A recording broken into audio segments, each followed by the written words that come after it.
कहाँ लिखा है सीआरपीसी में कि अरेस्टिंग होगा उसके बाद 90 दिन शुरू होगा? जरा पढ़ के सुनाओ। आपने पढ़ा है सीआरपीसी?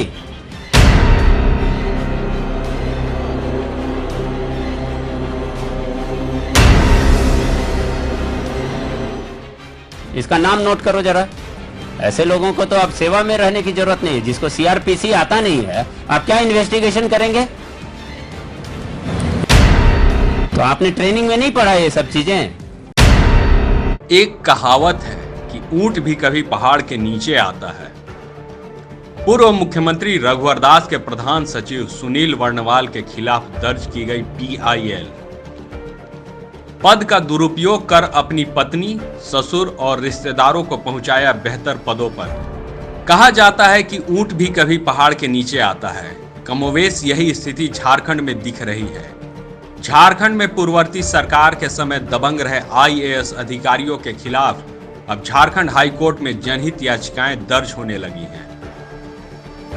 इसी क्रम में झारखंड हाईकोर्ट में पूर्व CM रघुवर दास के प्रधान सचिव सुनील वर्णवाल के खिलाफ एक जनहित याचिका दायर की गई है। याचिकाकर्ता अधिवक्ता राजीव कुमार ने दायर याचिका में श्री वर्णवाल के खिलाफ पद पर रहते हुए उसका दुरुपयोग करने का गंभीर आरोप लगाया है।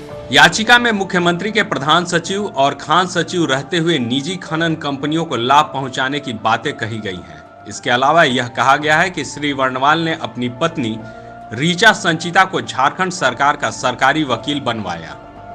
इतना ही नहीं, आदित्यपुर औद्योगिक क्षेत्र विकास प्राधिकार आयडा, बोकारो औद्योगिक क्षेत्रीय विकास प्राधिकार बियाडा, रांची औद्योगिक क्षेत्रीय विकास प्राधिकार रियाडा, झारखंड राज्य विद्युत बोर्ड, झारखंड राज्य संयुक्त प्रवेश प्रतियोगिता परिषद UTI बैंक, झारखंड राज्य प्रदूषण नियंत्रण परिषद का सरकारी अधिवक्ता नियुक्त करा दिया।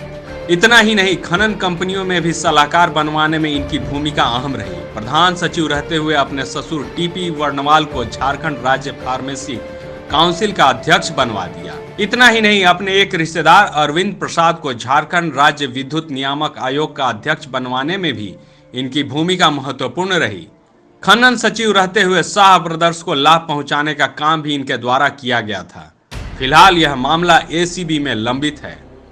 लाइव झारखंड ब्रेकिंग के लिए ब्यूरो की रिपोर्ट।